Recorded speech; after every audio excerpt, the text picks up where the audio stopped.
ಸ್ನೇಹಿತರೆ ನಮಸ್ತೆ, welcome to ಕಾನ್ಗುರು YouTube channel. ಯಾರು ಇನ್ನೂ ನಮ್ಮ ಚಾನಲ್ನ ಸಬ್ಸ್ಕ್ರೈಬ್ ಮಾಡ್ಕೊಂಡಿಲ್ಲ ಅಂದರೆ ಸಬ್ಸ್ಕ್ರೈಬ್ ಮಾಡ್ಕೊಳ್ಳಿ, ಬೆಲ್ ಐಕನ್ನ ಕ್ಲಿಕ್ ಮಾಡಿ. ಈ ಒಂದು ವಿಡಿಯೋದಲ್ಲಿ ನಾನು ₹1 ಬಂದಿರುವಂತಹ ಬೆಲೆ ಬಾಳುವ ನೋಟುಗಳು ಯಾವ್ಯಾವುದು ಮತ್ತು ₹1 ಕಂಪ್ಲೀಟ್ ನೋಟುಗಳು, ಸ್ವತಂತ್ರ ಭಾರತದ ನಂತರ ಬಂದಿರುವಂತಹ ಎಲ್ಲ ನೋಟುಗಳ ಬಗ್ಗೆ ನಾನು ವಿವರಣೆ ಕೊಡ್ತಾ ಇದ್ದೇನೆ. ವಿಡಿಯೋ ತುಂಬ ಇಂಟ್ರೆಸ್ಟಿಂಗ್ ಆಗಿರುತ್ತೆ ಮತ್ತು ನಿಮ್ಮ ರೆಫರೆನ್ಸ್ಗೋಸ್ಕರ ನಾನು ಕೆಲವೊಂದು ನೋಟುಗಳಿಗೆ ಅದು ಆ್ಯಕ್ಚುಲಿ ಆ ಥರ ಹೆಸರೇನಿಲ್ಲ, ನಾನು ಹೇಳ್ತಾ ಇದ್ದೇನೆ. ಆ ಹೆಸರು ಇದಕ್ಕೆ ಎಕ್ಸಾಂಪಲ್, ಇದು ಹೂವದ ಚಿತ್ರ ಇರುವ ನೋಟು, ಆ ಥರ ಏನೋ ಒಂದು ಹೆಸರು ಹೇಳ್ತಾ ಇದ್ದೀನಿ, ಯಾಕೆಂದರೆ ನಿಮಗೆ ಐಡೆಂಟಿಫೈ ಮಾಡೋದಕ್ಕೆ ಈಸಿ ಆಗಲಿ ಅಂತ. ಹಾಗಾಗಿ ಒಂದು ಪುಸ್ತಕ ತೊಗೊಂಡು ಬರ್ಕೊಂಬಿಟ್ರೆ ಬೆಟರ್, ಬೆಲೆ ಮತ್ತು ಯಾವ ನೋಟು ಅಂತ. ಯಾಕೆಂದರೆ ಸುಮಾರು ಜನ ನನಗೆ ₹1 ನೋಟುಗಳನ್ನ ಕಳಿಸ್ಬಿಟ್ಟು ಕೇಳ್ತಾ ಇದ್ದೀರಾ, ಸರ್ ಇದಕ್ಕೆಷ್ಟು ಬೆಲೆ ಇದಕ್ಕೆಷ್ಟು ಬೆಲೆ ಅಂತ. ಹಾಗಾಗಿನೇ ನಾನು ಇವನ್ನು ವೀಡಿಯೋನ ಮಾಡ್ತಾ ಇರುವಂಥದ್ದು. ನೋಡಿ, ಮೊದಲಿಗೆ ನನ್ನ ಹತ್ರ ₹1 ನೋಟು ಇರುವಂಥದ್ದು. ಇದು ಬ್ರಿಟಿಷರು ಪ್ರಿಂಟ್ ಮಾಡಿ ಓದಂತಹ ನೋಟು. ಅವರು ಹೋದ್ಮೇಲೂ ಕೂಡ ನಮ್ಮ ಒಂದು ಭಾರತದಲ್ಲಿ ಬಳಕೆಯಾಗಿತ್ತು. ಇದರ ಹಿಂದೆ ಸುಮಾರು 5-6 ನೋಟುಗಳು ಇರುವಂಥದ್ದು, ಬ್ರಿಟಿಷರ ಕಾಲದ ನೋಟುಗಳು. ಅವನ್ನು ನಾನು ಹೇಳೋದಕ್ಕೆ ಹೋಗೋದಿಲ್ಲ, ಯಾಕೆಂದರೆ ಅದು ತುಂಬ ರೇರು ಮತ್ತು ನಿಮ್ಗೆ ಯಾರಿಗೂ ಸಿಗೋದಿಲ್ಲ. ಇದ್ದರೆ ಯಾರನ್ನ ಇಂಟ್ರೆಸ್ಟ್ ಇದ್ದರೆ ಕೇಳಿ, ಅದನ್ನು ಮಾಡ್ತೇವೆ ಒಂದು ವಿಡಿಯೋ. ನೋಡಿ, ಈ ಒಂದು ವಿಡಿಯೋದಲ್ಲಿ ಈ ಒಂದು ₹1 ನೋಟುಗಳು, ಇದರಲ್ಲಿ ಮೊದಲನೆಯದಾಗಿ ಬರುವಂತಹ ಈ ಒಂದು ಬ್ರಿಟಿಷರ ಕಾಲದ ನೋಟು. ಬ್ರಿಟಿಷರು ಪ್ರಿಂಟ್ ಮಾಡಿದರು 1940, 42, 43ರಲ್ಲಿ ಪ್ರಿಂಟ್ ಆಗಿದ್ದಂತಹ ಈ ನೋಟುಗಳು 1947 ಆದಮೇಲೂ ಕೂಡ ಯೂಸ್ ಆಗ್ತಾಯಿತ್ತು. ಹಾಗಾಗಿ ನಾನು ಒಂದು ವಿಡಿಯೋದಲ್ಲಿ ನಾನು ಈ ಒಂದು ನೋಟನ್ನು ಮೊದಲಿಗೆ ತೋರಿಸ್ತಾ ಇರುವಂಥದ್ದು. ನೋಡಿ, ಈ ಒಂದು ನೋಟಿಗೆ ಸುಮಾರು ಚೆನ್ನಾಗಿದೆ ಒಂದು ನೋಟು, ಮಡಚಿಲ್ಲ, ಯಾವುದೇ ರೀತಿಯ ಕಲೆ ಆಗಿಲ್ಲ, ಪಿನ್ ಇಲ್ಲ, ಸ್ಟೆಪ್ಲರ್ ಪಿನ್ ಹೊಡೆದಿರೋದಿಲ್ಲ. UNC ನೋಟಿದೆ ಅಂದರೆ ₹3,000 ಸಿಗುತ್ತೆ. ಇಲ್ಲ ಸಾಮಾನ್ಯವಾಗಿದೆ, ಎಷ್ಟು ಒಂದು ₹750 ರಿಂದ ₹850ವರೆಗೂ ಸಿಗುತ್ತೆ. ಅಂದರೆ ಯೂಸ್ಡ್ ನೋಟು, ಮಡಚಿರೋ ನೋಟಿಗಾದರೆ ಒಂದು ₹700-750ವರೆಗೂ ಸಿಗುತ್ತೆ. ಸೊ ಇದು ಮೊದಲನೇ ನೋಟು. ಕ್ಲಿಯರ್ ಅಲ್ವಾ? ಇದು ಬ್ರಿಟಿಷರ ನೋಟು ಅಂತ ನಾನು ಹೆಸರು ಕೊಡ್ತಾ ಇರೋದು, ಬ್ರಿಟಿಷರ ₹1 ನೋಟು. ನಿಮ್ಮ ಹತ್ರ ಯಾವುದಿದೆ ಅಂತ ಕಮೆಂಟಲ್ಲಿ ಮಾಡಿ. ಇದು ಬ್ರಿಟಿಷರ ₹1 ನೋಟು ನಾನು ಹೆಸರು ಕೊಡ್ತಾ ಇರುವಂಥದ್ದು. ಮತ್ತು ಎರಡನೇದಾಗಿ ಮತ್ತೊಂದು ನೋಟು, ಇದು ಎರಡನೇ ನೋಟು. ಇದು ನೋಡಿ, ನೀವು ಗಮನಿಸಿದ್ರೆ ಗೊತ್ತಾಗುತ್ತೆ, ಒಂದು ಯಾವುದೇ ರೀತಿಯ ನಾಣ್ಯದ ಚಿತ್ರ ಇಲ್ಲ, ಬದಲಾಗಿ ಅಲ್ಲೊಂದು ಹೂವದ ಚಿತ್ರ ಇರುವಂಥದ್ದು, ಹೂ ಚಿತ್ರ. ಇಲ್ಲಿ ನ್ಯಾಷನಲ್ ಎಂಬ್ಲಮ್ ಇರುವಂಥದ್ದು, ರಾಷ್ಟ್ರೀಯ ಲಾಂಛನ ಇರುವಂಥದ್ದು, ₹1 ಅಂತ ಬರೆದಿರುವಂಥದ್ದು. ಮತ್ತು ಈ ನೋಟುಗಳಲ್ಲಿ ಡಿಫ್ರೆಂಟ್ ಗವರ್ನರ್ಸ್ ಬರ್ತಾರೆ, ಮತ್ತು ಫ್ಯಾನ್ಸಿ ನಂಬರ್ಗಳು ಬರುತ್ತಲ್ಲ, ಅದಕ್ಕೆ ಜಾಸ್ತಿ ಬೆಲೆ ಇರುತ್ತೆ. ನಾನು ಜಸ್ಟ್ ಆರ್ಡಿನರಿ ನೋಟುಗಳಿಗೆ ಮಾತ್ರ ಹೇಳ್ತಾ ಇರುವಂಥದ್ದು, ಫ್ಯಾನ್ಸಿ ನಂಬರ್ ನೋಟುಗಳಿಗೆ ನಾನು ಬೆಲೆಯನ್ನು ಇಲ್ಲಿ ಹೇಳ್ತಾ ಇಲ್ಲ. ನೋಡಿ, ಈ ₹1 ನೋಟಿಗೆ UNC ಕಂಡೀಷನ್ ಇತ್ತು ಅಂದರೆ ₹1,000 ಸಿಗುತ್ತೆ. UNC ಕಂಡೀಷನ್ ಅಂದರೆ 1,000ರಿಂದ ಜಾಸ್ತಿನೇ ಸಿಗ್ಬೋದು. ಇಲ್ಲ ಮಡಚಿಬಿಟ್ಟಿದೆ ಅಂತಂದರೆ ಮಡಚಿಬಿಟ್ಟಿದೆ ಮತ್ತು ಸ್ವಲ್ಪ ಕಲೆ ಆಗಿದೆ ಅಂತಂದರೆ ₹100-150 ಅಷ್ಟೇ ಇದ್ರ ಬೆಲೆ. ಇಲ್ಲ ಪರ್ಫೆಕ್ಟ್ UNC ಇದೆ ಅಂತಂದರೆ ₹1,000ಗಿಂತ ಜಾಸ್ತಿನೇ ಇದರ ಬೆಲೆ ಇರುವಂಥದ್ದು. ಇದಕ್ಕೆ ₹1 ಹೂವು ಚಿತ್ರ ಇರುವಂತಹ ನೋಟು. ಹೂವು ಇಲ್ಲ, ಆ್ಯಕ್ಚುಲಿ ನಾನು ಹೂವದ ಚಿತ್ರ ಅಂತ ಹೇಳ್ತೇನೆ, ಹೂ ಚಿತ್ರ, ಫ್ಲವರ್ ಚಿತ್ರ ಅಂತ ಹೇಳ್ತಾ ಇದ್ದೇನೆ, ಅಥವಾ ಒಂದು ಪ್ಯಾಟ್ರನ್ ಥರ ಇರುವಂಥದ್ದು. ಎರಡನೇದಾಯ್ತಲ್ಲ. ಮೂರನೇದು ನೋಡಿ, ಇದು 1951ರ, ಕ್ಲಿಯರಾಗಿ ನೋಡ್ಕೊಳ್ಳಿ, 1951ರ ₹1 ನೋಟು. ಇದಕ್ಕೆ UNC ಇತ್ತು ಅಂದರೆ ₹1,000ಗಿಂತ ಜಾಸ್ತಿ ಬೆಲೆ ಇರುತ್ತೆ. ಆ್ಯಸ್ ಯೂಶುವಲ್ ಇದನ್ನು ಮಡಚಿದೆ ಮತ್ತು ಯೂಸ್ಡ್ ನೋಟ್ ಇದೆ ಅಂದರೆ ₹150ರಿಂದ ₹250ವರೆಗೂ ಸಿಗುತ್ತೆ. ನೋಡಿ, ಮತ್ತೊಂದು 1957ರ ನೋಟು, ₹1 1957ರ ನೋಟು. ಇದಕ್ಕೆ ಯೂಸ್ಡ್ ಕಂಡೀಷನಲ್ಲಿ ಸುಮಾರು ₹200ವರೆಗೂ ಸಿಗುತ್ತೆ. ₹150ರಿಂದ ₹200 ಯೂಸ್ಡ್ ಕಂಡೀಷನು. ಅದು ಚೆನ್ನಾಗಿರಬೇಕು, ಫೋಲ್ಡ್ ಆಗಿರಬಾರ್ದು. ಫೋಲ್ಡ್ ಆಗಿತ್ತು ಅಂದರೆ ಇನ್ನೂ ₹100 ಬಂದುಬಿಡುತ್ತೆ ಇದರ ಬೆಲೆ, ₹50ರಿಂದ ₹100.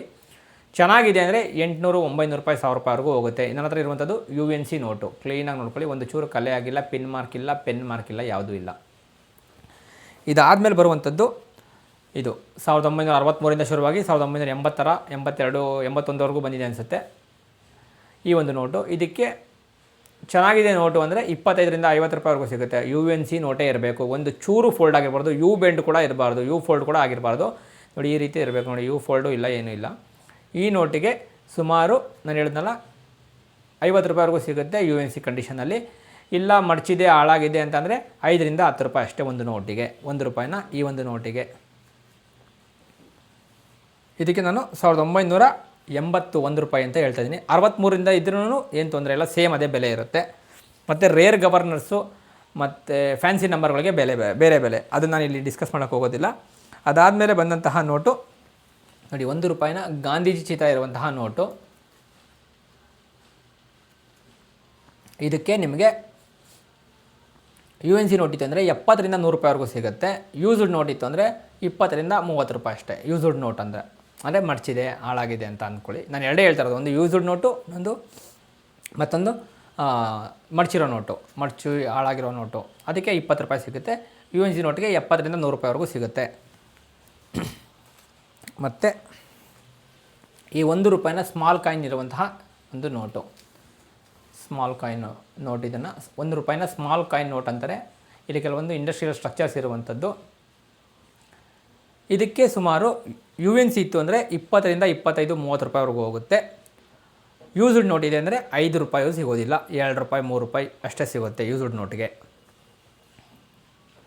ಮತ್ತು ಇನ್ನೊಂದು ನೋಟ್ ಇರುವಂಥದ್ದು, ಇದು 1 ರೂಪಾಯಲ್ಲಿ ಬಂದಂತಹ ತೀರಾ ಇತ್ತೀಚಿನ ನೋಟು.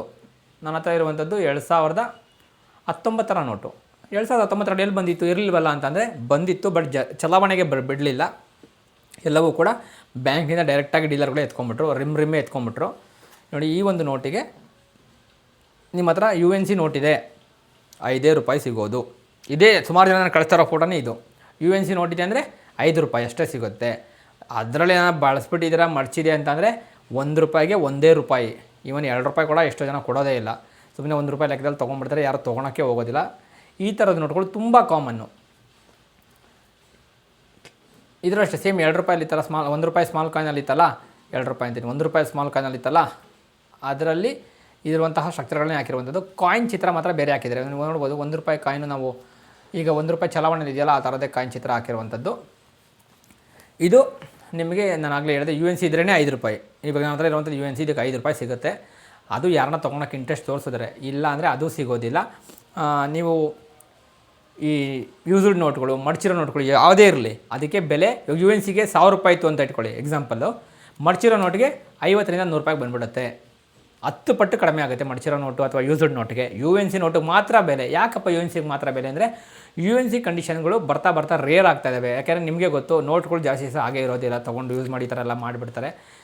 ಅವಾಗ ಏನಾಗುತ್ತೆ, ಮಡ್ಚಿರೋ ಥರದ್ದು ಅಥವಾ ಏನೋ ಕಲೆಗಳಾಗೋವಂಥದ್ದು ತುಂಬ ಸರ್ವೇ ಸಾಮಾನ್ಯ. ಮತ್ತು ಇದನ್ನು ತೊಳೆಯೋದಕ್ಕೂ ಆಗೋದಿಲ್ಲ ಅಂತ ಯಾರನ್ನ ಮಾಡಿ ತೊಳೆಯೋಕೆ ಹೋಗ್ಬಿಟ್ರೆ ನೋಟ್ಗಳನ್ನ ಸ್ವಲ್ಪ ಹಳೇದಾಗಿದೆ ಅಂತ ಮತ್ತೆ ಇದ್ದಿದ್ದು ಹೊರಟೋಗುತ್ತೆ. ಮತ್ತು ಆದಷ್ಟು ನೋಡಿ, ನಾನು ಯಾವುದೇ ನೋಟ್ಗಳಾದ್ರೂ ನೀವು ಅಬ್ಸರ್ವ್ ಮಾಡಿದರೆ ಅವಾಗಲಿಂದ ಎಲ್ಲದಕ್ಕೂ ನಾನು ನೋಟ್ ಸ್ಲೀವ್ನ ಹಾಕಿರುವಂಥದ್ದು. ಯಾಕೆಂದರೆ 5 ರೂಪಾಯಿ ನೋಟ್ ಆದ್ರೂ ಅದಕ್ಕೊಂದು ಬೆಲೆ ಇದೆ ಅಂದ್ಬಿಟ್ಟು ನಾನು ಅದಕ್ಕೆ ನೋಟ್ ಸ್ಲೀವನ್ನು ಹಾಕಿರುವಂಥದ್ದು. ಈ ರೀತಿಯೇ ನೀವು ಪ್ರೊಟೆಕ್ಟ್ ಮಾಡಬೇಕು. ಈ ರೀತಿ ಪ್ರೊಟೆಕ್ಟ್ ಮಾಡಿದ್ರೆ ಮಾತ್ರ ಅದಕ್ಕೆ ಮುಂದಕ್ಕೆ ಬೆಲೆ ಬರೋದು. ಮತ್ತು ಯಾರಿಗಾದ್ರೂ ನೋಡಪ್ಪ, ಇದು 1 ರೂಪಾಯಿ ನೋಟ್ ಒಂದು ಕಂಪ್ಲೀಟಾಗಿ ಹೇಳಿದ್ದೀನಿ, ಏನು ಸ್ವತಂತ್ರ ಭಾರತದ್ದು. ಯಾರಿಗಾದ್ರೂ ಇಲ್ಲ ನಮಗೆ 2 ರೂಪಾಯಿ ನೋಟ್ಗಳು ಬೇಕು ಅಥವಾ 5 ರೂಪಾಯಿ ನೋಟುಗಳ ಬಗ್ಗೆ ವಿವರಣೆ ಬೇಕು ಅಂದರೆ ದಯವಿಟ್ಟು ಕಾಮೆಂಟಲ್ಲಿ ಕೇಳಿ. ಒಂದು 40-50 ಜನ ಕೇಳಿದ್ರೆ ಖಂಡಿತವಾಗ್ಲೂ ನಾನು ಅದ್ರ ಬಗ್ಗೆನೂ ವೀಡಿಯೋ ಮಾಡಿಬಿಡ್ತೀನಿ. 2 ರೂಪಾಯಿ ನೋಟು ಅಥವಾ 5 ರೂಪಾಯಿ ನೋಟು ಯಾರಿಗಾದ್ರೂ ಬೇಕು ಅಂದರೆ ಕೇಳಿ. ಕಂಪ್ಲೀಟಾಗಿ ಸ್ವತಂತ್ರ ನಂತರ ಬಂದಿರುವಂತಹ 2 ರೂಪಾಯಿ ನೋಟುಗಳ ಬಗ್ಗೆ ಒಂದು ವೀಡಿಯೋ ಮಾಡ್ತೀನಿ, 5 ರೂಪಾಯಿ ಬಗ್ಗೆನೂ ಮಾಡ್ತೀನಿ. ಆಸಕ್ತರು ಇದ್ದರೆ ದಯವಿಟ್ಟು ಕಾಮೆಂಟಲ್ಲಿ ತಿಳಿಸಿ. ವೀಡಿಯೋನ ಕೊನೆವರೆಗೂ ನೋಡೋದಕ್ಕೆ ತುಂಬ ಧನ್ಯವಾದಗಳು. ಸಿಗೋಣ ಮುಂದಿನ ವೀಡಿಯೋದಲ್ಲಿ.